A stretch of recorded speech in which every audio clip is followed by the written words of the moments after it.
Madame, Monsieur Mbolo Samba, toujours très heureux de vous retrouver dans le cadre de notre émission Dieu en question. Dieu en question reçoit ce jour Monsieur Ntoutoumenzengui alias Chocolat, Chocolat des filles, qui, il nous le dirait tout à l'heure, puisque j'ai vu quelque part écrit Chocolat d'Afrique. Est-ce que c'est déjà ça? Nous ne savons pas, on le saura tout à l'heure. On le reçoit en cette période de fin d'année. Comme vous le savez, on fait généralement le point.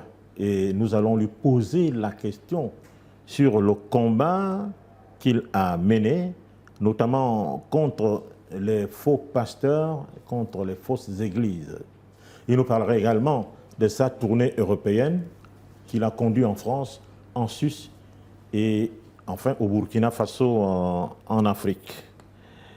Bonjour, merci d'avoir répondu à notre invitation.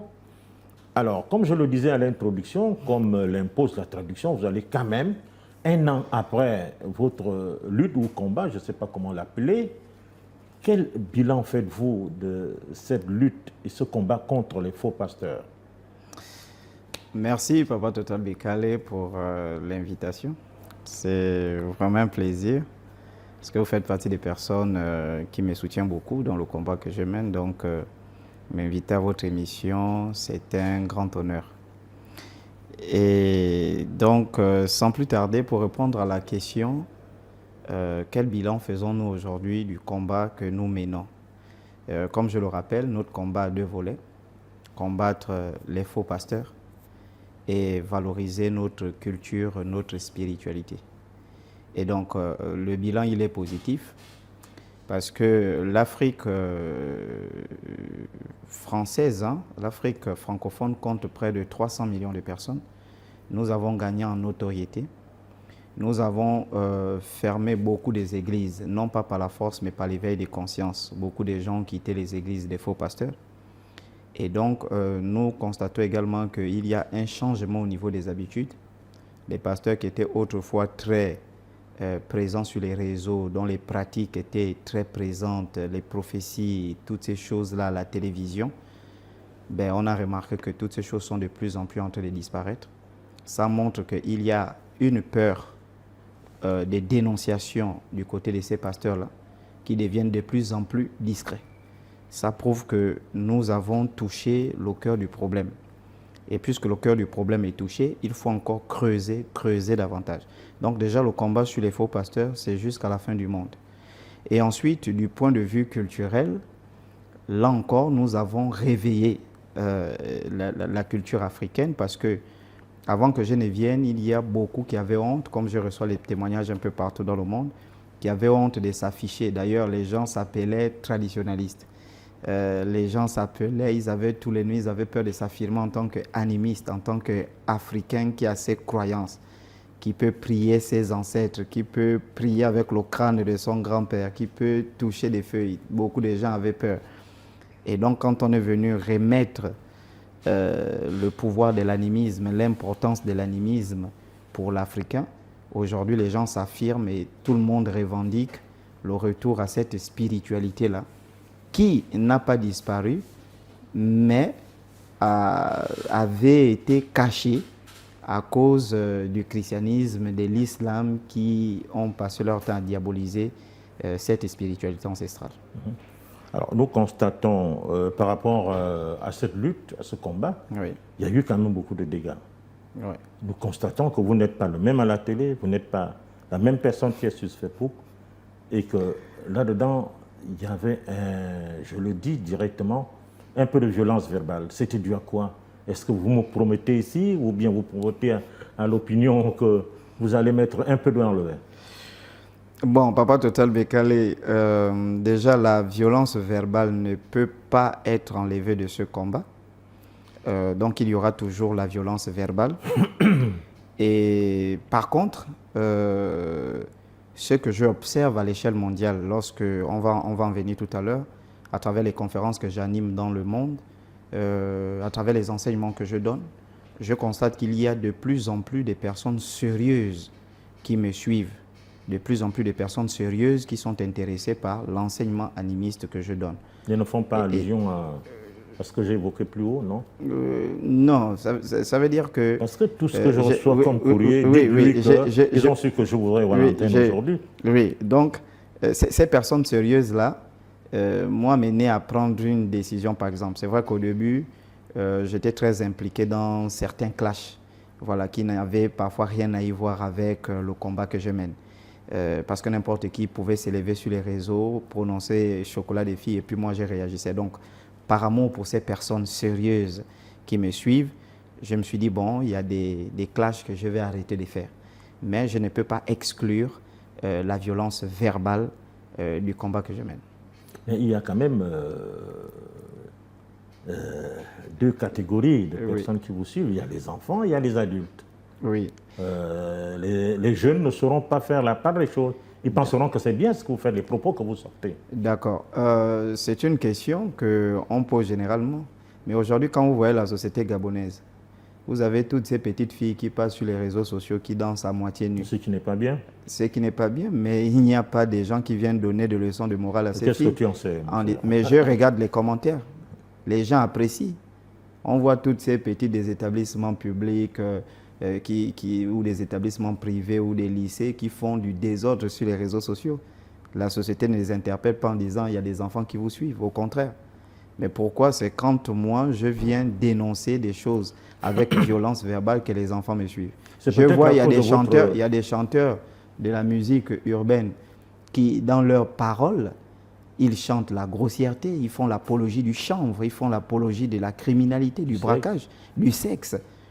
Et là, les enfants ne suivent pas. Les mêmes qui disent les enfants te suivent là, les mêmes parents là, écoutent cette musique-là. Vous comprenez un peu? Cette musique qui fait l'apologie du crime, du braquage, du sexe, du chanvre, ces mêmes enfants écoutent, ces mêmes parents écoutent la musique-là et n'interdisent pas à leurs enfants d'écouter cette musique. Alors pourquoi c'est quand Chocolat des filles vient dénoncer avec des propos virulents que les enfants me suivent? Mais quand les filles dansent nues sur les réseaux sociaux, les enfants ne suivent pas. Quand on fait l'apologie du crime dans les chansons, les enfants ne suivent pas. Non, mais il y a peut-être que cela est dû à votre statut, à la fois enseignant, à la fois, j'allais dire... non, moi je ne viens pas sur les réseaux sociaux en tant qu'enseignant, Papa Total. Et déjà, je ne me considère pas, c'est vrai que j'enseigne, mais je ne me considère pas comme un enseignant qui vient donner, qui sert d'exemple ou quoi. Non, moi j'ai une mission. La mission ancestrale passe au-dessus de mon travail. La mission spirituelle passe au-dessus de mon travail. Voilà, comme j'ai dit, le travail que je fais, ce n'est pas de moi-même que je le fais. C'est une mission. Et donc cette mission-là, que je mange, que je ne mange pas, je vais l'accomplir. Cette mission-là, que je sois payé ou pas, je vais l'accomplir. Et donc quand moi je viens, c'est par rapport à la mission. Et cette mission a 3 plans. Premièrement, la dénonciation. C'est pourquoi vous allez voir dans le style de dénonciation, j'utilise un langage dur. Mais ensuite, il y a la catéchèse. Il y a l'enseignement. Vous voyez un peu. Voilà. Et dans l'enseignement, là, par contre, on a un style un peu plus académique, un peu plus simple, etc. Ensuite, il y a des... comment est-ce qu'on appelle les convernacles. On ne discute jamais des religions ni des spiritualités. Quand on se retrouve, on discute de la vie, des valeurs, de l'avenir du Gabon, de ce qu'on peut transmettre à nos enfants. Jamais des spiritualités ni de religion. Pourtant, ce sont des chrétiens, on a gardé de très bonnes relations. Mais cela n'exclut pas que beaucoup de chrétiens sont intolérants. Voilà, dans leur vision de la vie, c'est que ce qui est juste pour eux, c'est ce qui est chrétien. Tout ce qui n'est pas chrétien, c'est faux. Et d'ailleurs, c'est pourquoi j'en arrive tout à l'heure au Burkina Faso. Il y a des imams et des pasteurs qui ont été arrêtés et qui ont été contraints à exercer des travaux d'intérêt général. Parce que justement dans leur prédication à l'église, ils salissent les cultures en disant par exemple que si tu n'es pas chrétien, tu n'es pas sauvé, tu es maudit, tout ça. Si tu n'es pas musulman, il n'y a que la religion. Et ça, le président Ibrahim Traoré l'interdit en disant qu'on ne doit pas tenir des discours. Si vous estimez que vous êtes vraiment des grands enseignants de la Bible et du Coran, ben, vous devez travailler pour l'intérêt général. Et donc tout ça s'interdit. D'ailleurs, j'en arrive, quand j'ai animé des conférences là-bas, on m'a bel et bien dit que, bon, ici, voilà, il y a un discours qu'on tient sans pourtant s'aimer la division sociale. Tout à fait. Bon, on va revenir un peu sur ces voyages, mais quand même, Je voudrais savoir aujourd'hui, si tout était à refaire, vraiment bienvenue, Oui. tu ne partirais pas à l'église? Non, je ne peux pas repartir à l'église si tout était à refaire. Papa Total, l'église n'enseigne pas la spiritualité. L'église, en réalité, pour moi, je suis responsable de ce que j'ai dit. Ça n'engage que toi. Ça n'engage que moi. L'église n'enseigne pas la spiritualité. L'église enseigne le formalisme. Ça veut dire, en réalité, quand vous voyez les gens dire, moi ça m'amuse parfois quand j'écoute certains chrétiens dire, le chocolat, les filles, tu mènes un combat, les églises sont toujours pleines. Les églises ne sont pas pleines. Les églises sont remplies à 99% des hypocrites. Les églises sont remplies à 99% des critiqueurs. Les églises sont remplies à 99% des gens remplis de haine. Les églises sont remplies à 99% des gens remplis de jalousie. C'est ce que l'église crée. L'église ne crée pas l'homme spirituel qui a de l'amour. L'église ne crée pas l'homme spirituel qui est tolérant. L'église ne crée pas l'homme spirituel qui est ouvert aux autres. Mais l'église enseigne la tolérance. L'église enseigne. C'est une tolérance, c'est une tolérance sectaire. La preuve, c'est que cette tolérance-là, elle n'agit que dans le milieu chrétien. Et d'ailleurs, même dans ce milieu chrétien-là, vous allez voir que moi, j'appartiens à une église X, ben, je ne tolère pas ceux qui appartiennent à une église Y. Parce que mon pasteur m'a enseigné que seuls nous avons la vérité, celui qui a été envoyé par Dieu. Les autres, ce sont des païens. C'est ce que l'église enseigne. Et moi, en tant qu'être universel, en tant qu'être rempli d'amour, en tant qu'être qui aime l'humain, en tant qu'être qui aime la création du divin, des Nzambé, je ne peux pas aller me renfermer dans une matrice qui va m'enseigner la haine, le sectarisme, m'apprendre à détester mon frère parce qu'il est musulman, m'apprendre à détester mon frère parce qu'il est bouddhiste, parce qu'il est njobiste, et considérer que je suis le seul à détenir la vérité et que mon canon c'est le bon, le canal que l'autre utilise n'est pas le bon. Et alors? Voilà. Donc par rapport à ça, je ne peux pas il faut les bannir. Je ne peux pas revenir à l'église parce que pour rien au monde, je ne pourrais le faire. Et même aujourd'hui, je me pose la question, mais qu'est-ce qui m'a poussé? Qu'est-ce qui m'avait piqué à entrer à l'église? Parce que c'est ce que l'église crée. L'église crée des êtres qui sont mauvais, des êtres qui sont intolérants, des êtres qui sont extrémistes. Et ça, je vous le dis, quand on parle de l'extrémisme aujourd'hui dans le monde, on ne voit que les musulmans. Ce qui est complètement faux. Les chrétiens sont plus extrémistes que les musulmans. Déjà, entre eux, ils ne se tolèrent pas. Vous allez voir que les éveillés ne tolèrent pas les catholiques, les éveillés ne tolèrent pas les protestants, ils ne tolèrent pas les pentecôtistes. Et au sein même des éveillés, ben, seule ton église, ta congrégation. Moi, j'étais dans le message de Branham. Toutes les églises du message de Branham ne s'entendent pas. Dans l'église dans laquelle moi j'étais, mon pasteur se définissait comme celui qui a été envoyé pour sauver les Gabonais. C'est lui qui a amené Dieu au Gabon. Ça veut dire qu'avant qu'il ne vienne, il n'y avait pas Dieu. Et tous les pasteurs doivent écouter parce que c'est lui qui a la commission pour enseigner tout le monde. Vous voyez, ça c'est de l'intolérance grave. Et cette intolérance-là entraîne le sectarisme, entraîne la haine. La preuve, moi je vous donne un exemple assez simple. Avant que je me déplace pour la France, j'ai fait une sortie contre mon ancienne église. J'ai un frère que j'ai soutenu déjà quand il passait le bac. Moi, j'étais nouvellement bachelier, il passait le bac, j'ai soutenu dans les cours et tout ça, et j'ai contribué à ce que, de manière directe ou indirecte, à ce qu'il soit aujourd'hui dans cette église. Voilà, ce sont des frères vraiment qui sont dans l'église. Moi, quand j'ai quitté même l'église, je suis allé voir ses frères pour dire, bon les gars, moi je suis en train de quitter l'église, et tout ça. On a discuté, on a échangé parce qu'il venait de se marier. Il nous a amené aller visiter sa maison, présenter son épouse, tout ça. Donc on a gardé cette amitié. Et le frère m'appelle pour me dire, écoute, cher ami, il y a ton neveu qui a pris 1 an de plus, il faut venir à l'anniversaire. Et donc moi je me rends à l'anniversaire. À l'anniversaire, il y a les diacres de cette église-là qui sont assis. D'ailleurs que moi je salue, ne me salue plus parce qu'ils estiment qu'aujourd'hui je suis devenu le démon. Ben moi, on mange, on fait tout. Et puis après, on a donné quelque chose à l'épouse, on est parti. Le lendemain, le dimanche, le pasteur, grâce à son service des renseignements, il est parti prêcher contre moi à l'église. Que vous ne pouvez pas inviter quelqu'un qui combat le christianisme chez vous. Vous voyez, ça c'est de l'intolérance. Et moi, ministre de l'Intérieur, je vous informe que toutes ces églises, je les ferme. Non, mais je vous dis la vérité. Et ça, quand vous voyez même la nationalité, c'est un Congolais, pardonnez-moi tous les Congolais qui me suivent, mais c'est un Congolais qui quitte son pays pour venir diviser les Gabonais entre eux. Et ça, c'est intolérant, c'est incompréhensible.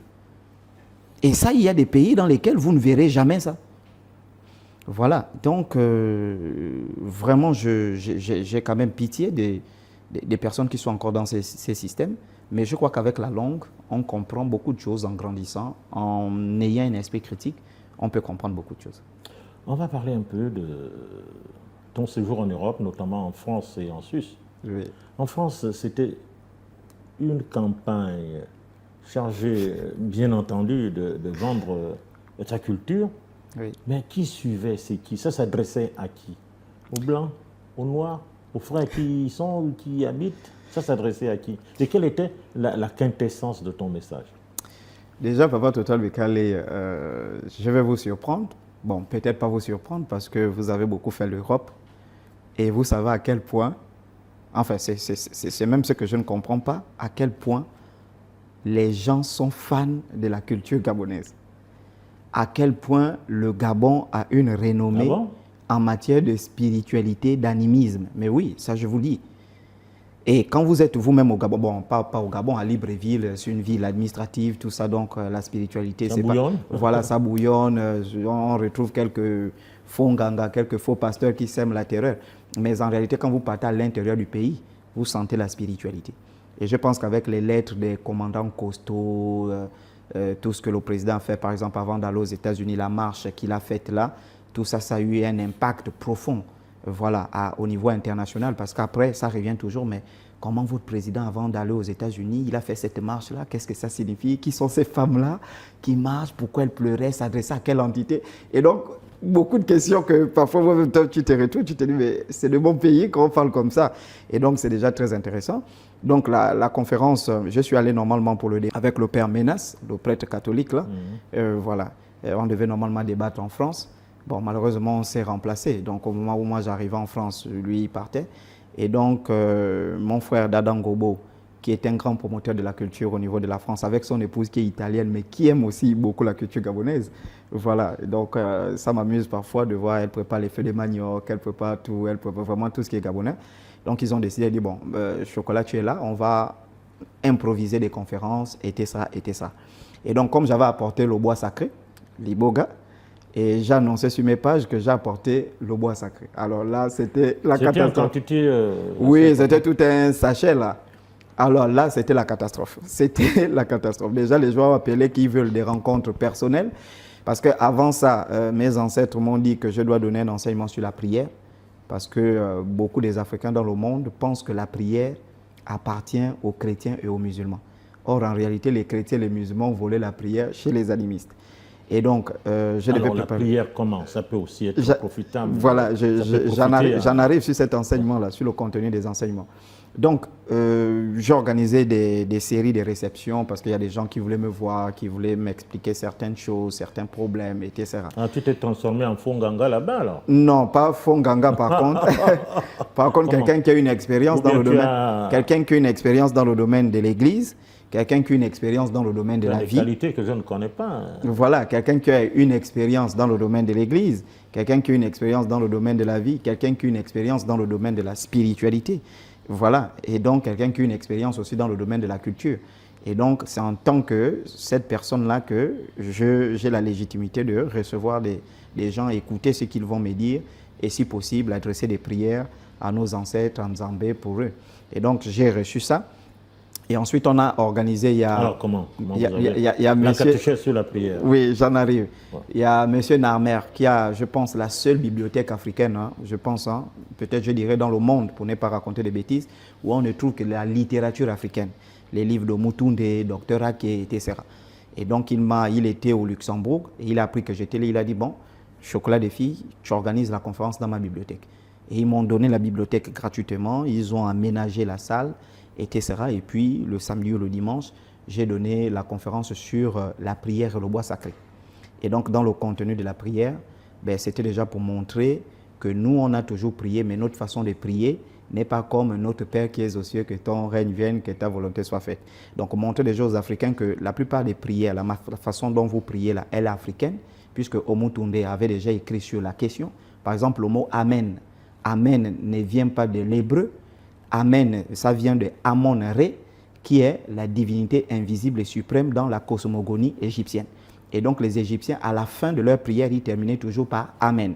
Et comme le peuple juif a été esclave en Égypte, ce peuple-là, en quittant, ils ont pris certaines habitudes, voilà, justement, des Égyptiens qui étaient noirs. Et c'est pourquoi ils terminent leur prière par Amen. Ce sont des Amen, concepts. ainsi soit-il en latin, non? Oui, Amen. Mais ce n'est pas en latin, c'est justement en égyptien. Amen, c'est le mot de la divinité suprême qu'on appelle Amon-Ra ou Amon-Ré.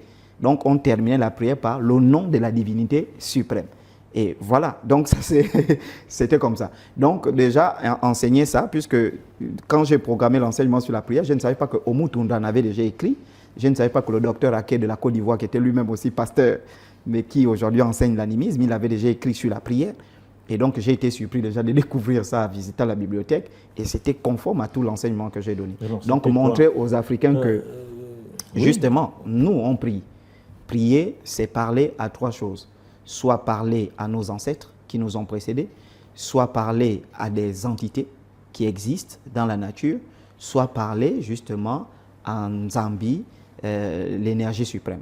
Donc, trois façons de prier. Donc, je peux prier par le canal de mes ancêtres, ce qui n'est pas interdit. Je peux prier en me présentant moi-même et en présentant mon père, ma mère, les parents de mon père, les parents de ma mère. Et donc, je m'adresse à ce lignage-là et en parlant à ces ancêtres qui nous ont précédés. Je peux également prier en m'adressant à des entités. Par exemple, dans notre cosmogonie, nous croyons que dans l'eau, il y a des entités. Dans la forêt, il y a des entités. L'arbre est une entité. Si je veux, par exemple, prélever quelque chose de la nature, par exemple d'un arbre, ben, je m'adresse à l'arbre. C'est une façon de prier en disant à l'arbre, bon, moi je suis venu prendre tes écorces parce que j'ai envie de traiter tel problème. Et pardonne-moi peut-être si je vais mal prendre les écorces, mais mon intention c'est de faire tel problème. C'est une façon de prier. Et voilà. Et aussi dire aux Africains en réalité que nous avons une façon également de faire des offrandes. Pas comme à l'église où on fait des offrandes d'argent et tout ça, mais nous avons ce qu'on appelle des libations, des offrandes liquides. Voilà, à l'occasion d'un repas, à l'occasion d'une promotion, par exemple, pour ceux qui estiment que nous sommes en fin d'année, un repas des familles n'exclut pas que vous devez faire aussi une libation à ceux qui nous ont précédés, pour dire que nous mangeons, mais n'oublions pas les ancêtres. Ça ne veut pas dire que les ancêtres mangent ça, mais c'est une façon de les honorer, de les avoir en mémoire et demander leur grâce pour les ancêtres qui sont appelés les ancêtres méritants, qui peuvent nous venir en aide, nous apporter les bénédictions, soutien et protection spirituelle. Et donc, voici ce qu'il faut enseigner aux Africains, que les Africains ont perdu. Parce qu'aujourd'hui, on est pris de... Et comment prier Dieu, enfin Nzambé? Comment prier Nzambé? Voilà, justement, on peut prier Nzambé en bâtissant des hôtels, par exemple, des retraites spirituelles, par exemple. Il y a des gens qui partent dans les montagnes, aller se connecter en Nzambé. Mais cette connexion en Nzambé se fait généralement par des intermédiaires, des êtres, ce qu'on appelle les divinités intermédiaires, voilà, ou encore des ancêtres méritants qui peuvent prendre nos prières et adresser en Nzambé. Donc ce sont ces choses-là qu'il faut expliquer aux Africains, que la prière n'a jamais été quelque chose des chrétiens, des juifs ou des musulmans. Mais par contre, tous les peuples du monde, tous les peuples... Hein? La spiritualité est universelle. La prière, elle est universelle. Voilà. La prière est universelle. Le poisson prie, la fourmi prie. Mais comment le poisson prie? Est-ce qu'il prie dans une église? Le coq, il prie. Comment le coq prie? Prier, ça... Est-ce que le coq a une conscience? Oui, il existe les non, animaux. Il n'y a pas que les animaux qui prient, voilà, justement. Et puis, quand on aborde la question de la conscience, qu'on pourrait caractériser comme l'esprit ou l'âme, ben, il existe une conscience animale. Il existe une conscience humaine. Il existe une conscience végétale. Et aujourd'hui, la science s'accorde pour le dire. Tout ce qui vit est doté d'une conscience. Mais tout dépend du domaine dans lequel on se trouve. Les arbres prient. Mais comment les arbres prient? Prier, c'est faire la volonté de Nzambé, le Créateur, qui a mis en place tous les mécanismes d'équilibre auxquels l'univers s'harmonise. Donc, si tel est que la spiritualité est unique, la spiritualité... Je peux le dire. Hein? Est-ce que tu es d'accord avec moi? Que quoi? Que la spiritualité est la même. La spiritualité... Dans sa substance. La spiritualité, partout dans le monde, vous allez, qui sont appelés les ancêtres méritants, qui peuvent nous venir en aide, nous apporter les bénédictions, soutien et protection spirituelle. Et donc, voici ce qu'il faut enseigner aux Africains, que les Africains ont perdu. Parce qu'aujourd'hui, on est pris de... Et comment prier Dieu? Enfin, Nzambé. Comment prier Nzambé? Voilà, justement, on peut prier Nzambé en bâtissant des hôtels, par exemple, des retraites spirituelles, par exemple. Il y a des gens qui partent dans les montagnes, aller c'est connecté en Nzambé. Mais cette connexion en Nzambé se fait généralement par des intermédiaires, des êtres, ce qu'on appelle les divinités intermédiaires, voilà, ou encore des ancêtres méritants qui peuvent prendre nos prières et adresser en Nzambé. Donc ce sont ces choses-là qu'il faut expliquer aux Africains, que la prière n'a jamais été quelque chose des chrétiens, des juifs ou des musulmans. Mais par contre, tous les peuples du monde, tous les peuples... Hein? La spiritualité est universelle. La prière, elle est universelle. Voilà. La prière est universelle. Le poisson prie, la fourmi prie. Mais comment le poisson prie? Est-ce qu'il prie dans une église? Le coq, il prie. Comment le coq prie? Prier, ça... Est-ce que le coq a une conscience? Oui, il existe les non, animaux. Il n'y a pas que les animaux. Voilà, justement. Et puis, quand on aborde la question de la conscience, qu'on pourrait caractériser comme l'esprit ou l'âme, ben, il existe une conscience animale.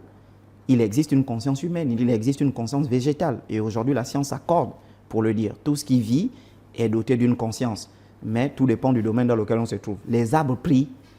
Mais comment les arbres prient? Prier, c'est faire la volonté de Nzambé, le Créateur, qui a mis en place tous les mécanismes d'équilibre auxquels l'univers s'harmonise. Donc, si tel est que la spiritualité est unique, la spiritualité, je peux le dire. Hein?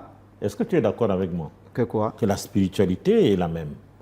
La spiritualité, dans sa substance. La spiritualité, partout dans le monde, vous allez voir, il y a des variations.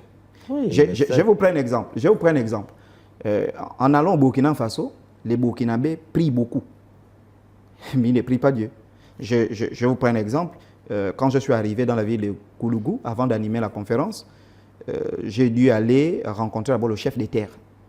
Parce qu'on ne peut pas faire des événements, même si tu es envoyé par le ministre, il faut que le chef des terres te donne l'autorisation. On va en arriver pour le bilan de ça. Mais quand je suis arrivé, il a prié pour moi.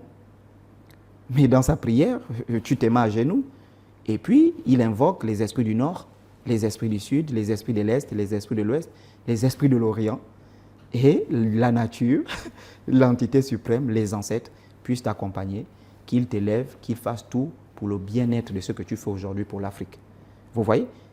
C'est une façon de prier. Mais ça, les Africains ont perdu ça parce qu'ils se disent, c'est à l'église qu'on prie.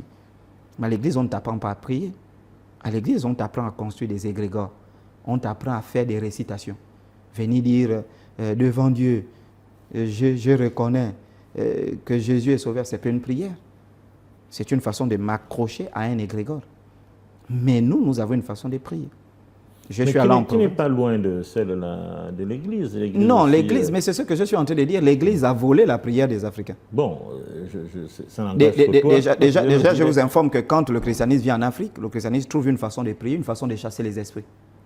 Ce n'est pas le christianisme qui a amené qu'on peut enlever un mauvais esprit d'une personne. Alors, dans ce cas... total, est-ce que c'est le christianisme qui a amené ça? Dans ce cas, qu'est-ce qu'on peut faire? Il y a la porte qui est ouverte au syncrétisme. Est-ce qu'on ne peut pas à la fois dire, bon, voilà ce que le christianisme a amené, voilà ce qu'on a, finalement, on va jusqu'où? J'ai un maître que j'ai croisé qui me disait, pour connaître son double, il fallait, dans une école de mystère, 30 ans, mais chez les animistes, c'est 7 jours. Oui. Et il a fait des parallèles, il a ramené et il a expliqué. Oui. Est-ce que finalement aujourd'hui on ne peut pas dire que avec ce que j'apprends chez les chrétiens et ce que j'ai en tant qu'animiste, mettons un peu ensemble pour voir ce que ça donne?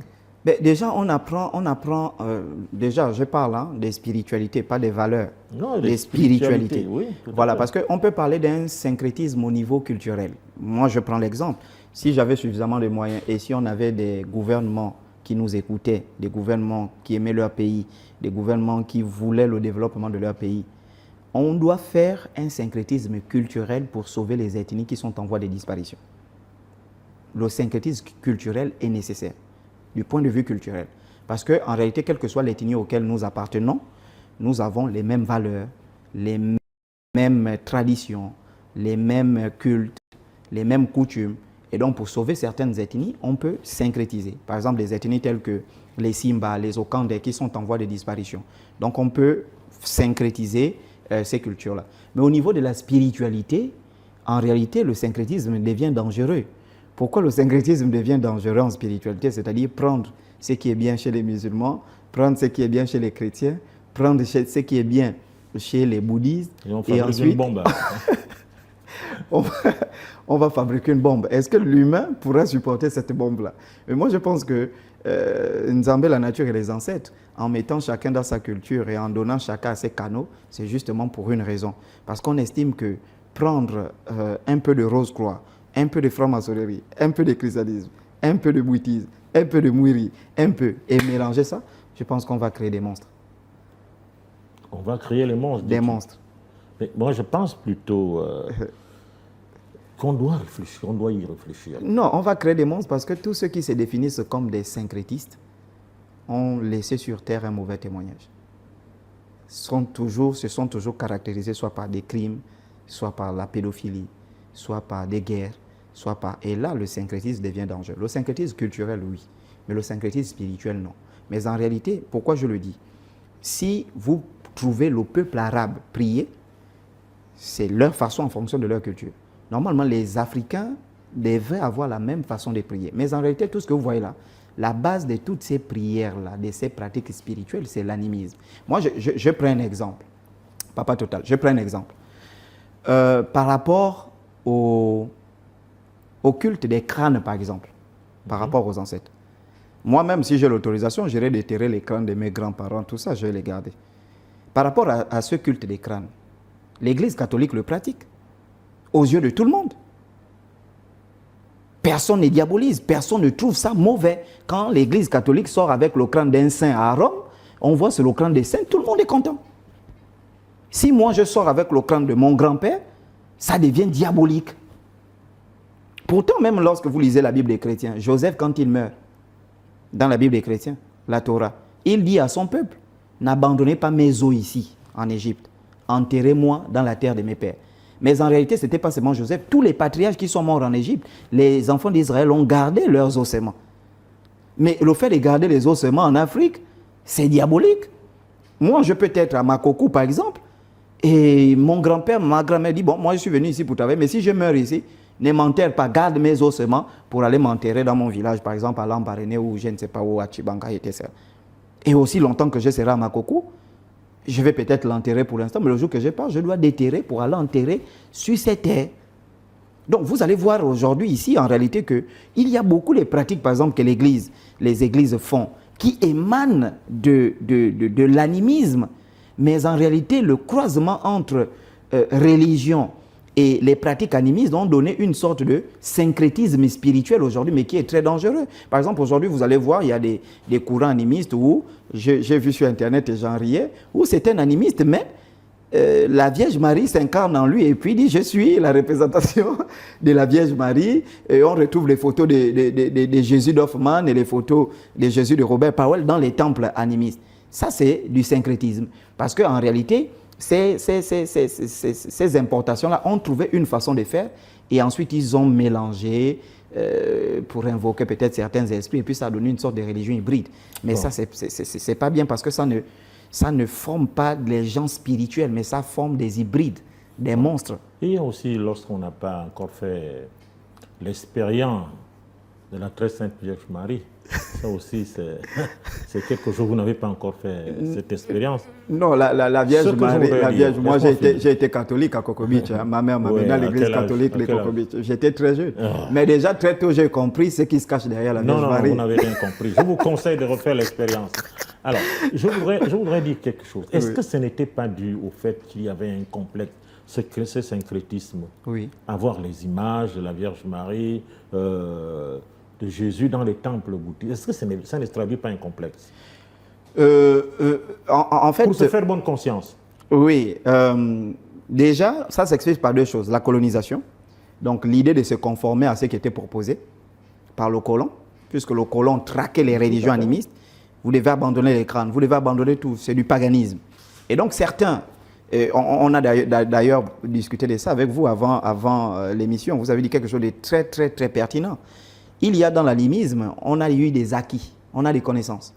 Et l'humain sait que ces connaissances-là sont vraies, sont véritables. Moi, j'ai discuté par exemple avec un chrétien qui est initié au Njobi, tout ça.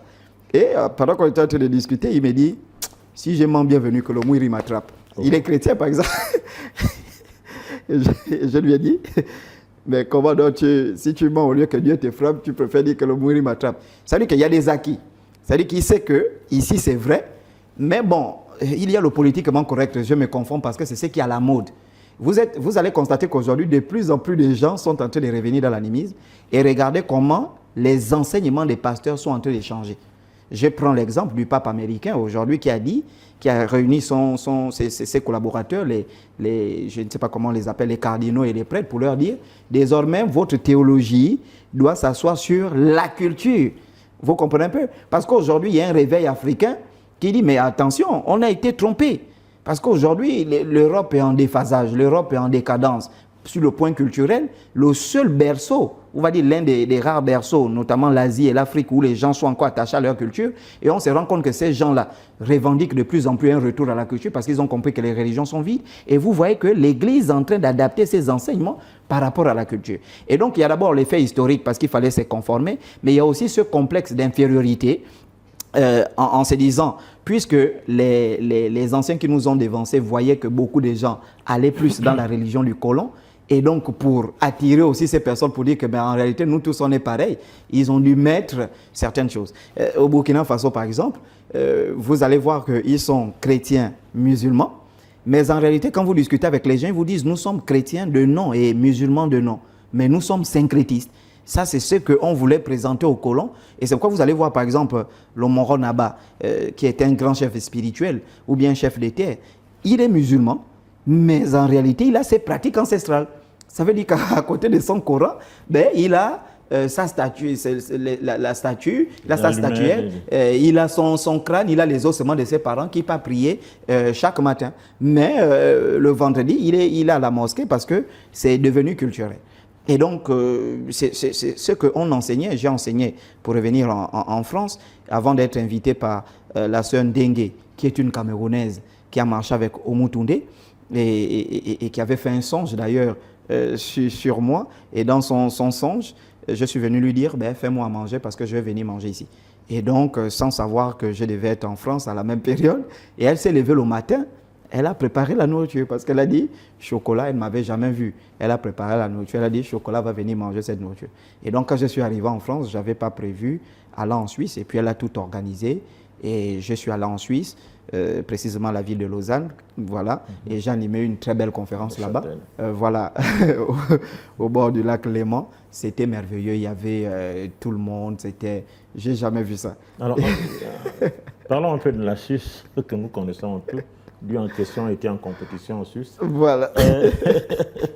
Alors, parlons un peu de la Suisse. C'est un pays où la plupart, ils sont des protestants. Ouais. Comment ils t'ont accueilli avec ton affaire d'animisme? Déjà, ce que vous devez comprendre, en fait, la Suisse et nous, les Africains, nous avons la même histoire. Pourquoi? Parce que la Suisse, c'est un pays qui a été persécuté par l'Église catholique. Et la particularité de ces pays, c'est que la Suisse s'est dit, nous, on ne veut pas du catholicisme. Parce qu'en réalité, quand vous voyez la Suisse, c'est un pays qui est divisé en quatre. Il y a la partie française, la partie italienne, la partie allemande, et puis il y a la partie romane ou quelque chose comme ça. Voilà, donc c'est un pays qui a dit à l'Église catholique, nous, on a nos cultures. On ne veut pas de ta façon de faire. Et il y a des gens qui se sont levés, qu'on appelle les protestants, parce qu'en réalité, protestant, c'est quoi? C'est celui qui est contre quelque chose. Donc, tous les protestants n'étaient pas des chrétiens. Les protestants, c'était des rebelles à la religion catholique. Et donc, on a les Zwingli, par exemple. Zwingli qui a été tué en 1530 en combattant l'Église catholique pour la libération de son pays. On a les Jean Calvin, par exemple, qui étaient des protestants. On a les Luther qui ont beaucoup influencé ce pays-là. Donc, ce sont des gens qui se sont battus pour chasser l'Église catholique. Et en se battant pour chasser l'Église catholique, ben, une fois l'Église catholique est partie, ils sont restés protestants de nom. Mais en réalité, beaucoup ont embrassé certaines branches de la franc-maçonnerie parce que le protestantisme est d'abord franc-maçonnique, pour revenir sur la question. Donc, beaucoup vont se renfermer dans leur spiritualité. C'est pourquoi c'est très rare de voir un Suisse s'affirmer, dire « je suis chrétien, c'est très rare ». Ils sont très discrets. Et donc, quand j'arrive avec l'animisme, ben, ils sont très contents parce que c'est un pays qui est beaucoup attaché à sa culture. Et quand vous voyez même tout ce qui est l'organisation au niveau de l'Union européenne, ils ont refusé d'intégrer l'Union européenne. Ils ont leur propre monnaie, ils ont leur propre économie, ils ont leur propre système éducatif. Et d'ailleurs, vous le savez mieux que moi, parce que quand vous étiez là-bas, j'étais certainement encore un bébé. Ils changent le président tous les 1 an. Voilà. Chaque région a son gouvernement. Chaque région a son gouvernement. Son département. Son département qu'ils appellent des cantons. Ouais, des cantons. Voilà. Et donc, il n'y a pas un président proprement dit qu'on va organiser des élections où le peuple va se rassembler pour voter un président. Ça n'existe pas. Donc, vous voyez qu'ils sont assis vraiment sur la culture de leurs ancêtres. Et quand moi je viens avec l'animisme, ils disent, mais c'est ce qu'on cherchait. Pire encore, lorsque je parlais du bois sacré, c'était compliqué. Parce que déjà, et j'ai discuté avec une petite soeur qui apprend en Suisse, elle me dit, mais tonton Chocolat, dans notre devoir de biologie, on nous demande de parler de l'iboga à l'intérieur. Elle dit que j'étais stupéfait dans mon devoir en Suisse. On me demande de parler des effets de l'ibogaïne, etc., parce qu'elle fait médecine et pharmacie. Donc quand j'arrive, déjà là j'ai reçu une invitation pour retourner à Genève et retourner également à Zurich pour aller animer des conférences sur le bois sacré, et notamment le bois sacré. Et là, vraiment, ce sont les autorités, notamment le maire, etc., qui souhaitent organiser cette conférence pour en apprendre plus. Alors, et d'ailleurs, c'est là que j'ai découvert que l'émission Dieu en question était très suivie en Suisse, parce que vous êtes Total Bekale, c'est toute une star là-bas. Quand on arrive, la première personne, mais papa Total Bekale, il est où? Non, là, il faut venir avec lui. Prochainement, il faut venir. Et là, je réalise, je suis à 7000, 8000 km du Gabon, que Dieu en question est suivi ici. Et par des gens sérieux, on parle des Suisses, hein, des gens sérieux. Voilà. Et là, je me dis, ah ouais, là, le Gabon va très loin en matière de culture, de spiritualité. Alors, quelles sont les préoccupations qui venaient souvent? Qu'est-ce qu'on voulait savoir? Voilà, déjà, qu'est-ce qu'ils veulent savoir déjà, c'est comment on fait l'initiation au Bwiti. Parce que je vous surprends déjà, je reçois des gens qui viennent te dire, jusqu'au blanc, qui viennent te dire, moi, depuis, il y a une voix qui me parle, que je dois m'initier au Bwiti. Je dis, c'est quoi une voix d'homme? Bon, parfois ce sont mes ancêtres qui me parlent que tu dois aller au Gabon, t'initier au Bwiti. Donc, premièrement, oui, précisément au Gabon, qui doit s'initier au Bwiti. Deuxièmement, le bois sacré. Est-ce que c'est un arbre ou c'est un esprit? Et l'autre question qui vient, c'est que, mais est-ce que vous savez que le bois sacré qui appartient à votre pays, les Américains l'exploitent illégalement depuis 200 ans? Et que vous, les Gabonais, vous n'êtes même pas au courant. Que font vos autorités? Parce qu'on estime que vous êtes brimés dans cette histoire.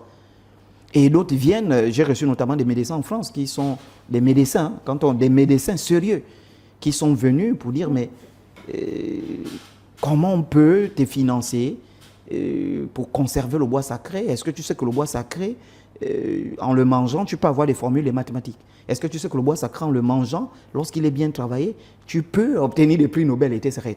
Donc, voici les préoccupations qui gravitent vraiment autour de notre culture. Depuis la Suisse, les gens se disent, mais comment venir faire une immersion culturelle au niveau du Gabon, notamment les Martiniquais, les Guadeloupéens qui n'ont plus de culture. Voilà. Et tout le temps, ils sentent que, mais moi, je suis de l'Afrique, je dois venir, et toutes ces choses. Et c'est vrai, vous allez voir, je m'insurge contre les Fonganga, parce que j'ai croisé une Suisse qui me dit, je suis venu au Gabon pour faire l'expérience de l'iboga. Bon, j'étais un peu déçu parce qu'après l'Onganga, il a voulu me coucher, tout ça, mais j'ai envie de revenir, mais cette fois-ci chez les vrais, parce que je sens que je suis lié à ça. Vous voyez un peu? Et donc, tout de suite, je déplore déjà, non seulement le comportement de nos autorités qui ne tiennent pas compte, qui ne comprennent pas ce que nous avons comme puissance culturelle. Parce que rien que la culture peut permettre de participer à la croissance économique à hauteur de 40% du PIB. Rien que si on développe la culture, on développe les villages culturels, on construit des routes où des gens peuvent venir faire 1-2 semaines, se balader en brousse, voir comment ça se passe, assister aux danses. Ça peut participer à 40-50% de notre produit intérieur brut et permettre même au gouvernement de petit à petit faire cette transition entre le pétrole et tout ce qui vient dans l'avenir.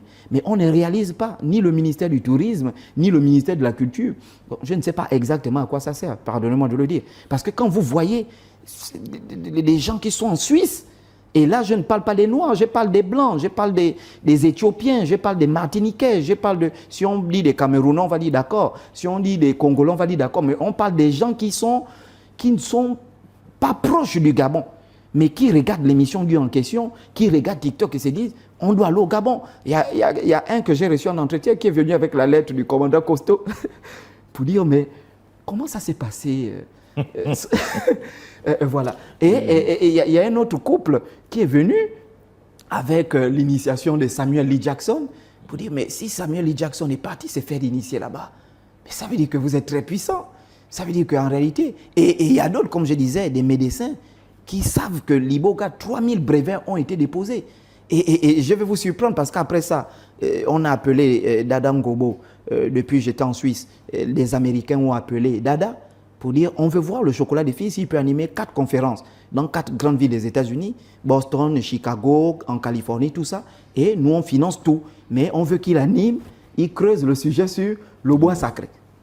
Parce qu'on a suivi la conférence et on est intéressé à cette question du bois sacré parce qu'on a mené des recherches et on découvre qu'au Gabon, il y a un blanc qu'on appelle Tatayo, quelque chose comme ça, qui initie... Ouais. Tatayo qui est sur OPK. Voilà, qui initie au Bouiti. Et puis on a beaucoup des Occidentaux, des Anglais, et ça.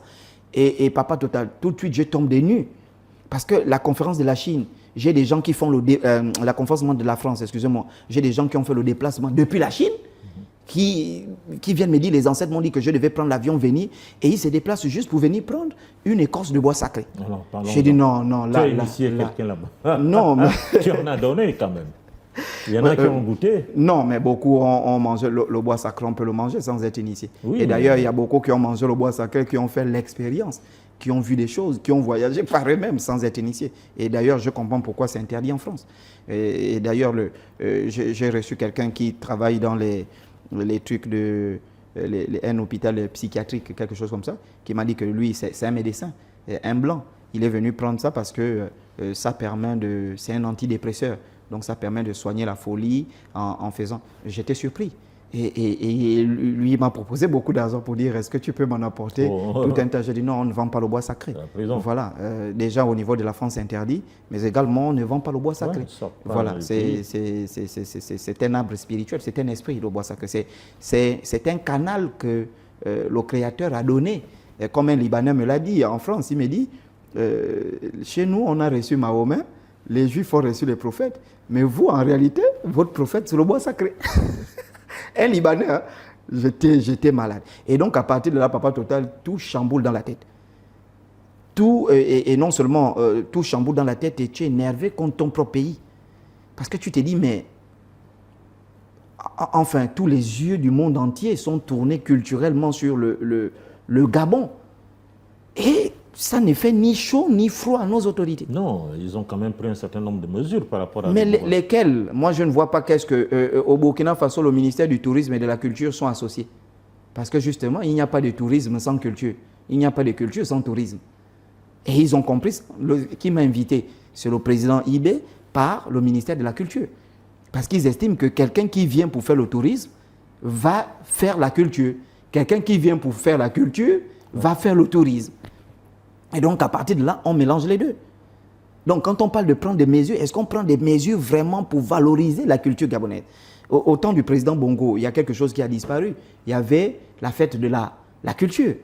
Et là, c'était intéressant. J'étais encore très jeune, mais c'était déjà intéressant parce qu'on avait les danses, on avait les démonstrations traditionnelles. Il y avait chaque ethnie venait faire, en fonction de la ville où c'était organisé, les femmes venaient, il y avait les launes qui étaient dansées, on comptait l'onvette, et ça attirait beaucoup de personnes qui étaient très intéressés. Voilà. Aujourd'hui, cette fête a disparu. La fête a disparu et ça valorisait le Gabon. On sentait que le Gabon vibrait sur le plan culturel. On sentait qu'il y avait quelque chose qui pouvait pousser les gens. Et avec les travaux des maîtres à Tomo également, qu'il a eu à faire partout un peu dans le monde, ça a boosté, ça a réveillé les consciences. Aujourd'hui, toutes les consciences sont debout. Vous imaginez un peu, j'en arrive sur mon voyage au Burkina. Donc quand vous arrivez dans des pays qui se respectent comme la Suisse et vous avez des gens responsables qui viennent dire que non, écoute, la prochaine conférence est organisée par la mairie de Genève, la mairie de Lausanne, parce qu'on veut plus en apprendre sur la culture. Et vous savez que la Suisse, c'est un pays, ils sont très spirituels. Très spirituels. Voilà, ils financent les thèses de doctorat sur la spiritualité. Vraiment, tout ce qui est spiritualité, tu es la bienvenue en Suisse. Et donc, vous voyez que quand ils apprennent qu'il y a ces conférences-là, ben, ils disent que tu dois revenir. Là, tu dois revenir. On ne fait que me presser là. Alors, comment prendre un nouveau départ avec l'Europe? Comment prendre un nouveau départ avec l'Europe? Ben, je vous informe aujourd'hui que, déjà, je vous informe deux choses, Papa Total. La première chose, vous savez pourquoi les Européens craignent quand ils voient les Africains prendre des bateaux. Ils ont peur quand ils voient les Africains monter dans les bateaux pour se rendre en Europe. Parce que le bateau est très symbolique. Parce que justement, dans leur conscience, ils savent qu'ils sont venus en Afrique par bateau. La colonisation a commencé par des bateaux. Et donc, quand les Africains prennent désormais les bateaux pour aller... Voilà, c'est la décadence de l'Europe. Comment réconcilier l'Europe? Ben, on a été enseigné par les Européens. Ben, aujourd'hui, les Africains vont quitter l'Afrique pour aller apporter les enseignements sur la spiritualité. Puisque les Européens aujourd'hui n'ont plus de culture. Les mœurs se sont dépravées. Ben, il faut des Africains qui ont des cultures, qui doivent... L'enseignement ne s'adresse pas premièrement aux Européens, mais il y a des Africains qui vivent en Europe, qui sont complètement perdus. Parce que quand vous arrivez, les Chinois viennent avec leurs médicaments, leurs moukoukou. Vous avez les Indiens qui viennent avec leurs fétiches. Vous avez les Juifs qui sont champions du monde, ils viennent avec leurs fétiches. Vous avez les musulmans qui viennent avec leurs fétiches. D'ailleurs, je me suis amusé à faire un peu le tour de toutes les communautés en France. Mais quand vous arrivez chez les Noirs à Château-Rouge, tout est bouleversé. Ils n'ont aucune culture. Ils importent tout ce qui est mauvais. Mais il faut qu'on arrive avec ce qui est bien et on s'impose culturellement. Pourtant, les Européens sont amoureux de notre culture. Vous voyez? Et quand j'étais à l'ambassade du Gabon avec des Européens qui doivent investir ici, qui m'ont dit, mais Chocolat, il y a quelque chose dont nous on vous envie, c'est votre culture. Vous êtes encore accroché à la culture. Nous, on n'en a plus. Donc vous voyez que cette culture, si on est encore accroché à la culture, mais on peut vendre cette culture positivement. Et là, c'est pourquoi je parle surtout du nettoyage du milieu animiste. Pourquoi pas légaliser notre médecine moderne, parce qu'aujourd'hui, on ne parle pas de médecine moderne ou traditionnelle. Moi, c'est un blanc qui me dit en France, Chocolat, tu sais la différence entre notre médecine et la vôtre? Et il dit, moi, je ne parle pas de médecine traditionnelle. Je dis, moi aussi, je ne crois pas qu'il existe une médecine traditionnelle. Je crois qu'il existe une médecine propre à chaque peuple. Il dit, parce que nous, on détecte le problème, mais vous allez en profondeur dans ce problème-là. Vous voyez? Donc, nous, dans la médecine occidentale, ben, quelqu'un l'a pas lu. Mais ensuite, dans la médecine, on va chercher le palu là. Est-ce que c'est une maladie biologique ou spirituelle, ce palu? Donc, on rentre, on creuse en profondeur. Il a le palu, oui, ça c'est ce que les appareils disent. Mais est-ce que ce palu là, c'est une entité? Est-ce que ce palu là, c'est ça? Et on va creuser en profondeur. Et là, le malade ne devient plus celui qui souffre d'une pathologie, mais la succession des malchances peut faire de toi un malade. Les licenciements successifs peuvent faire de toi un malade. Le fait avoir la poisse avec des femmes ou des hommes peuvent faire de toi un malade. Et donc ça, c'est la médecine africaine. Et donc, vous voyez, quand on explique tout ça associé à la façon de prier, ben là, il y a des gens qui m'appellent depuis là, des gens de la Suisse, qui me disent, mais moi, j'ai expérimenté ta façon de prier, mais c'est du tic au tac. Quand on parle à ses ancêtres, c'est du tic au tac. Je vous donne encore une autre expérience qui va vous amuser. Il y a une dame qui est Tchogo, qui est chrétienne, mais elle est en France. Elle est chrétienne. Elle dit, moi, j'avais abandonné tout ça. Mais ensuite, un jour, elle mange le café comme ça. Je ne sais pas, elle mange, excusez-moi, elle prend du café, la cuillère se casse. Et quand la cuillère se casse, elle dit, Chocolat, j'ai mis d'abord Jésus de côté. Elle dit, je suis parti parler à mes ancêtres. J'ai dit, mais la cuillère, c'est quelque chose de symbolique. Si ça se casse, ça veut dire que c'est quelque chose de précieux dans ma vie ou dans ma famille qui se casse. Qu'est-ce que ça signifie? Elle a pris l'arachide, elle s'est souvenue que son grand-père aimait manger l'arachide. Elle a pris de l'eau, elle a déposé du côté du père, du côté de la mère, elle a déposé l'arachide. Elle a dit, répondez-moi. Elle dit, quand elle se lève le matin, tout a disparu. L'arachide a disparu, l'eau a disparu. La police française l'appelle pour dire, ton fils a eu un accident, la voiture récupérable, mais il est sorti sain et sauf. Elle dit, donc quand ça pète, on retourne. Comprends? Voilà, elle dit, mais ça ne trompe jamais. Et moi, j'ai reçu une dame blanche qui vient me dire, Chocolat, l'histoire des ancêtres ne trompe jamais. C'est-à-dire que si tu invoques les bons, ils viennent. Mais quand vous voyez notre canal de prière par les ancêtres, mais regardez votre canal des catholiques. Ce sont les ancêtres. Non? On accède à Dieu par le canal des ancêtres. Saint Joseph, Sainte Marie, qui prennent nos prières. Mais le problème avec ça pour l'Africain, c'est que les gens qui sont cités ne sont pas du même sang que nous. Saint Joseph n'est pas de notre sang. Donc ce canal-là pose un problème. Il serait mieux. Un lien de sang. Hein? Il faut, mais nécessairement, il faut un lien de sang. Bon, un lien de sang. Est-ce que vous croyez que le sang que Jésus a, a versé vous a sauvé? Bien sûr. Ah bon? C'est ce que tu voulais savoir ce matin. Ce sang la sauve. C'est moi qui devrais vous poser la question. Il faut un lien de sang. Voilà. C'est moi qui devrais vous poser cette question-là. Alors maintenant, s'il faudrait qu'on amène nos affaires en Europe, oui, qu'on aille avec, essayer de convaincre, j'allais dire, qu'est-ce que nous allons faire du sceau? Il y a toujours un sceau de secret derrière tout ce que nous faisons. Le secret, qu'est-ce que nous allons faire de ça? Est-ce que nous allons le partager? Moi, j'allais dire à des inconnus, puisque c'est toi qui parles de ça. Qu'est-ce qu'on va faire du secret? Ben, déjà, Papa Total, nous, les Africains, dans notre spiritualité animiste, on ne cherche pas à convaincre. À convaincre. Si vous voyez un animiste qui cherche à convaincre, c'est quelqu'un qui cherche les clients. Vous êtes un ancien, vous savez que les vrais gangas, on n'apporte même pas de l'argent. Vous le savez. Si vous venez avec l'argent, ils vous renvoient. Parce qu'ils ne cherchent pas à convaincre. Vous savez que les vrais gangas, ce sont des gens qui sont, le matin, c'est la ville en brousse. Ils cherchent la solution. Voilà. Et il non seulement chercher la solution, mais il est également dans ses plantations, dans ses champs, c'est en cas de force majeure qu'il part, il prend son bouillie, il fait sortir pour dire, bon, là, on doit trouver la solution. Vous le savez, ce sont des gens d'abord qui travaillent, qui font... Donc, on ne cherche pas à démontrer. C'est quelque chose qu'on hérite, qu'on garde. Et cette chose qu'on garde là, si quelqu'un a des difficultés, on peut l'aider avec cette chose. Donc, ce qui fait que lorsque on dit, nous partons en Europe, parce qu'on a d'abord des Africains qui sont en Europe. Moi, j'ai reçu, je vous informe, j'ai reçu un petit dealer en France qui est fan, mais qui est né en France. Mais sa maman est fan. Mais il est né en France. Il a fait 2 ou 3 fois la prison. Et quand il est sorti de prison, il a suivi mes enseignements, il me suit sur les réseaux. Et il est venu, il m'a dit, grand frère, voici ce que j'ai fait. Je suis rentré dans le crime, les gangs en France, et voilà. Et après, j'ai embrassé l'islam. Mais étant musulman, j'ai fini de faire ma prière, je suis allé dormir. Je me suis retrouvé dans une réunion, et il y avait comme des ancêtres qui faisaient un jugement. Et il y a un ancêtre qui m'a regardé, qui m'a dit, ça, ce n'est pas la voie que tu dois suivre. Voici la voie que tu dois suivre, la voie de tes racines, la voie de tes ancêtres. Et il est revenu me voir, il me dit, ben là, je suis en train de quitter l'islam. Voilà. Et qu'est-ce que je peux faire? Je dis, bon, il faut revenir au pays. Tu es d'Oyem, mais il faut qu'on t'amène, peut-être, si tu veux faire l'expérience, voir un vrai Nganga qui va t'amener. Donc, vous voyez que quand on part en Europe pour donner des enseignements, et les praticiens qui partent pour soigner, qui parlent pour consulter, ils ne parlent pas faire des démonstrations, ils parlent parce qu'il y a des gens qui ont besoin de se reconnecter et qui ont besoin de cette culture. Vous voyez? Donc, ça, c'est la première partie. Donc, on ne cherche pas à démontrer. Mais maintenant, si nous avons une culture aussi importante qu'elle se présente dans le monde, l'islam a exporté ses enseignements.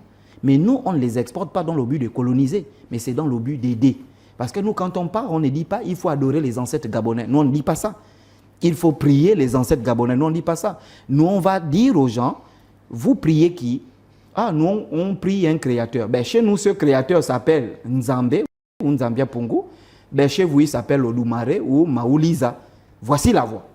Ça veut dire que ce créateur-là, qui est le grand maître de l'univers et tout ce qui existe, ben, il a un nom dans chaque culture. Il a une appellation dans chaque culture. Je ne vais pas dire un Américain, prie Nzambe. Je vais dire un Américain en fonction de ta culture ou un Amérindien en fonction de ta culture. Vous priez le grand esprit. Ben, c'est ce grand esprit auquel il faut se reconnecter. Mais comment on se reconnecte? De façon universelle. Il y a des canaux qui sont universels. Par le canal des ancêtres ou par le canal de la nature. Voici ce que nous, on enseigne. Voilà. Pas dans l'objectif de coloniser, mais dans l'objectif d'aider, à amener, à faire grandir. Alors, fais-moi une petite indiscrétion. À quand ta prochaine initiation? Avant d'aller initier encore ou donner l'iboga. T'as-tu donné ça comment? Avec la cuillère ou bien les racines ou bien c'est... Non, mais ce sont des racines. Moi, au terrain familial, on a l'iboga plein. Ouais. Chez moi, au Yann, il y a l'iboga plein. Agricole, il y a l'iboga plein. Déjà, mon grand-père, mon arrière-grand-père, pardon, du Kolango Yaru, c'était un grand danseur du Bouiti. Danseur seulement. Pas danseur, grand maître dans le Bouiti. Grand maître. Je comprends pourquoi. Grand maître dans le Bouiti. Dans une vidéo, je t'ai bien vu danser. Hein? Grand maître dans le Bouiti. C'est grâce au Bouiti qu'il a fait la Première et la Seconde Guerre mondiale. Donc, l'iboga, on a ça partout, dans notre famille. Comment tu donnais Râpé ou racine en racine? Non, déjà quand je pars, il y a un ganga qui a préparé ça. Déjà, j'avais l'un de mes oncles, Révoruma, qui était là. Je l'ai appelé pour dire que bon, j'ai besoin du bois sacré. Il m'a dit, bon, moi, je n'ai pas apporté le bois sacré. Le bois sacré parce qu'il est à Kulamutu. Il a dit, je n'ai pas apporté le bois sacré. Et puis, je ne souhaite pas que tu prennes le bois sacré. Les mains des gens qui travaillent ce bois sacré-là ne sont pas pures. Voilà. Donc, si tu peux attendre, et puis on aura le temps de travailler ce bois sacré avec des gens qui ont les mains pures. Je dis, bon, là, je suis en train de voyager. Ah bon, non, il y a aussi... Ah oui, on ne touche pas le bois sacré. Le bois sacré, et ça, je le dis, je suis formel. Je ne suis pas un maître dans le bouiti, mais le bouiti que moi j'ai connu quand j'ai grandi, on ne mélange pas ça avec les femmes. Bouiti et femmes ne marchent pas ensemble. Tu ne peux pas aller coucher les femmes et venir initier les gens au bouiti. Ce n'est pas possible. Voilà. Il y a une certaine vie de pudeur. Il y a une certaine façon de marcher quand on pratique les marangaman zambé. Donc, en tant que théoricien, donc je suis parti prendre chez un praticien. Voilà. Et puis, déjà moi-même, j'en mange tout le temps. Tu peux manger les fruits, tu peux manger les racines, et puis tu donnes. Et puis, il y a des personnes qui parlent au bois sacré, qui me disent, bon, moi je te mange, montre-moi ce que tu veux, montre-moi ce que je veux, montre-moi, voilà. Et puis, ils ont mangé le bois sacré. Mais je n'initie pas les gens, je ne suis pas un initiateur. Et pour répondre à la question, à quand ton initiation? La prochaine. Ça fait quand même longtemps, n'est-ce pas? Bon, je ne sais pas. On m'a proposé des munitions zéro, voilà, qui est l'initiation ultime. Mais bon, je veux voir. Mais normalement, avec l'initiation, j'ai terminé. J'ai terminé avec les initiations. Alors, non, mais est-ce que tu es initié à la Rose-Croix, à la franc-maçonnerie? Tu as fait tout le reste. Oh, mais vous savez que même quand on prend... Oui, écoutez d'abord, papa Total. Laisse-moi finir. Tu as fait le christianisme, l'église pentecôte, et ainsi de suite, chrétien, catholique, ainsi de suite. Oui. La Rose-Croix, la franc-maçonnerie, t'attends. Il faut parler des choses qu'on connaît. Bon, voilà, pour répondre à la question, vous savez que quiconque est initié à Iyamweli, ce qu'on appelle le Mweri, l'initiation, la simple initiation au Mweri, tes mains au-dessus de la franc-maçonnerie et la rose. Mais qu'est-ce que tu en sais de la franc-maçonnerie? Mais ça, je vous dis. Je ne défends pas la franc-maçonnerie. Ça, je vous dis. Même, vous ne pouvez pas quand vous voyez le niveau spirituel de certains francs-maçons. Le comportement des individus. Oui. Tu n'as pas josé la spiritualité. Non, mais regardez. Quand vous voyez le niveau de conscience un peu. Mais oui, regardez, quand vous voyez quelqu'un qui dit qu'il est grand maître de la franc-maçonnerie ou bien il a un certain niveau dans la Rose-Croix, qui est syncrétiste, ça montre qu'il n'y a rien de bon dedans. Parce que si je suis sûr que ce que c'est vrai, c'est comme un pasteur qui vous dit qu'il est dans le vrai, mais en cachette, il part au Ghana chercher les fétiches, chercher les ossements humains, chercher toutes ces choses pour agrandir son église. Mais ça veut dire qu'il est faux. Vous pouvez avoir des marques de véhicules. Moi, rien que l'initiation au Mweri, me met au-dessus de la Rose-Croix. Mais même au-dessus de la franc-maçonnerie. Je ne pense pas que... Du point de vue symbolique, papa Total. Ouais. Déjà, je vous informe, quand j'écoute parfois les gens parler du Mweri, moi ça m'amuse, hein, d'ailleurs on aura l'occasion de débattre sur tout ça. Les gens, en réalité, ils s'initient au Mweri, ne comprennent rien symboliquement. Et d'ailleurs, là on s'accorde, hein, Rose-Croix, franc-maçonnerie, Mweri et toutes les autres initiations, il y a quelque chose que l'individu doit comprendre, ce sont les symboles. Les symboles. Parce que quand tu as déchiffré les symboles de ces choses-là, tu les as compris, tu as compris la spiritualité cachée derrière. Donc, ce qui fait que quand moi ayant compris les symboles, parce que les autres, ça c'est limite à l'initiation. Bon, il y a même d'autres qui vont loin en disant, par exemple, l'initiation au Mweri, bon, c'est une initiation des passages, quitter de la vie des profanes à la vie adulte, ce qui est complètement faux. C'est une initiation spirituelle. C'est pourquoi dans certaines ethnies, par exemple chez les Pouvis, quand tu inities au Mweri, tu t'arrêtes là. En réalité, l'individu va maintenant comprendre en grandissant, parce que le Mweri est une initiation spirituelle qui permet de sélectionner les individus. C'est-à-dire que le Mweri, en réalité, ne change pas les individus, mais ça révèle la nature des individus. Est-ce que l'enseignement finit le jour de l'initiation ou bien... L'enseignement est fini, mais justement, l'enseignement commence parfois, l'enseignement du Mweri commence parfois 5 ans, 10 ans plus tard, que tu comprends l'enseignement.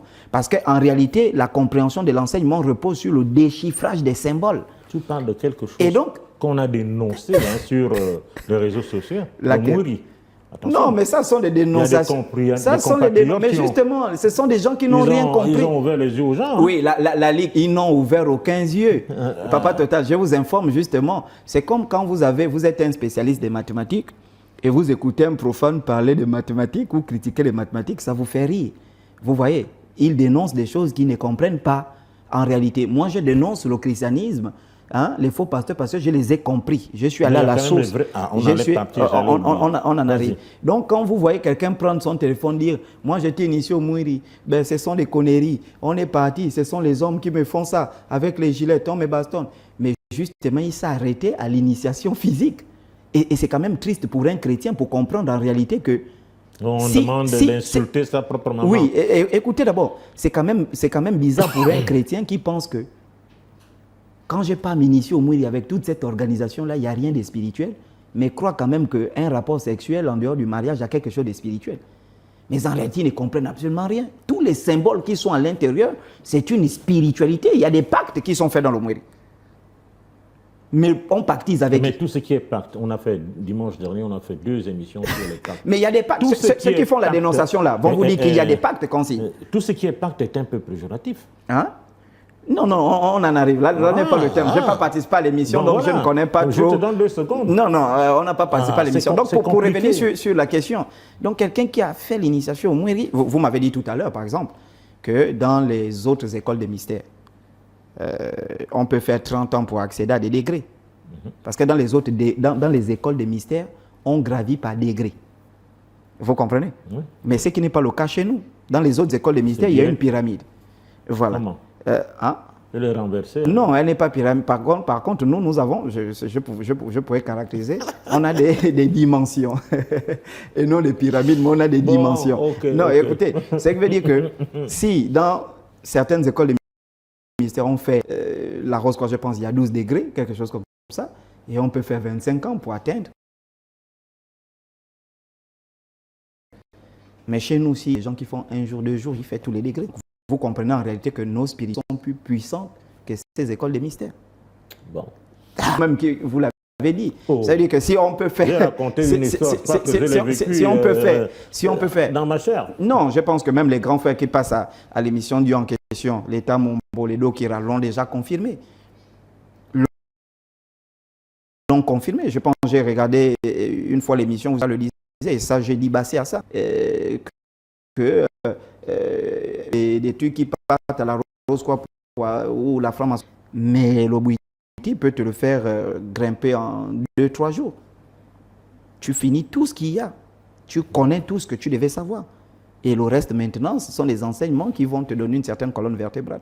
Bon, après ton initiation, vous programmez une séance de conférence en Europe. Comme il faut vendre la destination Gabon. Oui. Il n'y a pas que l'État qui doit vendre la destination Gabon. Nous aussi, nous devons participer dans cette quête de propagande. C'est ça. Il faut mais suivez, Papa Total. Si vous prenez des chrétiens, vous mettez à des ministères clés qui peuvent vendre la culture, vous pensez que qu'est-ce qu'ils vont faire pour la culture? Supposons que dans notre pays, on a par exemple un musulman qui est ministre de la culture. Il va se limiter à quoi? Pour eux, même dans leur compréhension. Déjà, même quand vous voyez, il y a quelque chose que je ne comprends pas. Est-ce que les arts ne sont pas dans la culture? Vous voyez, donc il y a même rien que dans la formulation, même déjà l'intitulé du ministère donc déjà pose un problème. Non, mais la promotion il ne peut pas bien faire la promotion de la culture. Ça, je vous le dis. Vous mettez à la tête du ministère de la Culture un chrétien, ou encore, je vais aller loin, peut-être un rosicrucien, un franc-maçon, il ne peut pas bien faire la promotion de la culture. Ou encore un musulman. Que vous mettez à la tête du ministère de la Culture. Qu'est-ce qu'il va faire? Parce que le ministère de la Culture, c'est la colonne vertébrale de tout le pays. En réalité, le ministère de la Culture inspire la politique, la culture inspire l'éducation, inspire l'économie. En réalité, c'est le socle même du développement du pays. Bongo l'avait compris. Il a dit le capitalisme à lui seul ne peut pas nous aider à nous développer. Il y a la culture qui est là. En fait, il faut s'asseoir sur ça parce que c'est la culture qui va nous donner les directives sur notre système éducatif. Qu'est-ce qu'on doit enseigner, qu'est-ce qu'on ne doit pas enseigner? C'est la culture. C'est la culture qui va nous donner des directives sur les innovations technologiques. Qu'est-ce qu'il faut faire au niveau technologique? Parce que la culture est liée à un environnement. Selon ce que l'environnement nous propose, quels sont les produits technologiques que nous-mêmes, Gabonais, on peut inventer? C'est la culture. C'est la culture qui va nous amener à voir notre style musical. C'est la culture qui va nous donner une façon de nous habiller. C'est la culture qui va nous donner un système politique. On parlait tout à l'heure de la Suisse. C'est la culture qui nous donne un système politique qui va nous montrer comment on peut élire nos députés, comment on peut élire nos chefs. C'est la culture qui va donner un format de notre urbanisation. C'est la culture qui nous dit que nos maisons, en fonction de notre environnement, voici comment nos maisons se présentent. Voici comment nos maisons se présentent. Nos maisons ne se présentent pas comme ça. C'est la culture. C'est pourquoi c'est le centre névralgique d'un pays. C'est pourquoi si on détruit la culture, on détruit tout. Et je vous ai dit ici, Papa Total, je vous l'aurais dit, Mangong Riboko, devant tous mes ancêtres. Faut pas taper devant tous mes ancêtres, ce pays ne va jamais se développer aussi longtemps que ce pays ne revient par la culture. Je vous l'avais dit, quand le CTI avait pris le pouvoir, j'ai dit, tout ce qu'ils vont faire est complètement, ils vont passer à côté. Non, ils ne sont pas à côté encore. Non, j'ai dit, hein, moi je prends mes engagements. J'ai dit que si on ne repose pas sur, la culture, Papa Total, si on ne repose pas sur la culture, déjà je vous informe même, quand nos présidents, nos sénateurs, hein, les ministres prennent leurs fonctions, s'ils juraient sur nos fétiches, vous comprenez un peu, on met l'Ondjobi, mais je vous dis, Papa Total, on met l'Ondjobi. On met l'Onzero, on met les grandes reliques. On met ça comme ça. On met ça. On dit, oui, ministre de l'économie, viens jurer. Je jure devant les ancêtres gabonais, devant l'Ondjobi, devant le Mouiri, que je ne vais pas détourner les fonds publics. Je vais bien gérer le pays. Je vais travailler avec les gens compétents.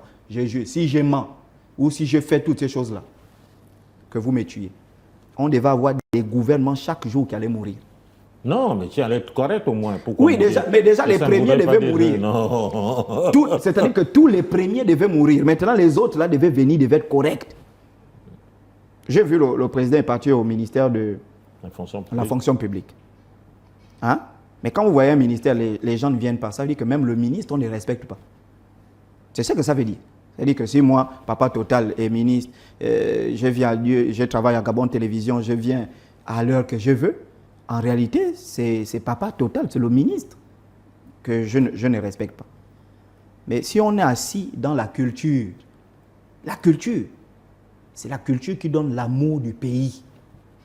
Je vous dis, hein, Papa Total, c'est la culture. Quand on organise chaque mois des événements, on apprend à parler, ça nous donne l'amour du pays. Et cet amour du pays fait en sorte que même à 5 heures, je suis au travail pour construire mon pays. Mais je l'ai vu au Burkina Faso, Papa Total, 30 000 étudiants qui construisent une route gratuitement. Vous m'avez vu, j'étais au Faso Mebo. Le programme présidentiel, il a dit tous ceux qui aiment leur pays, vous venez faire des dons volontairement pour construire votre pays.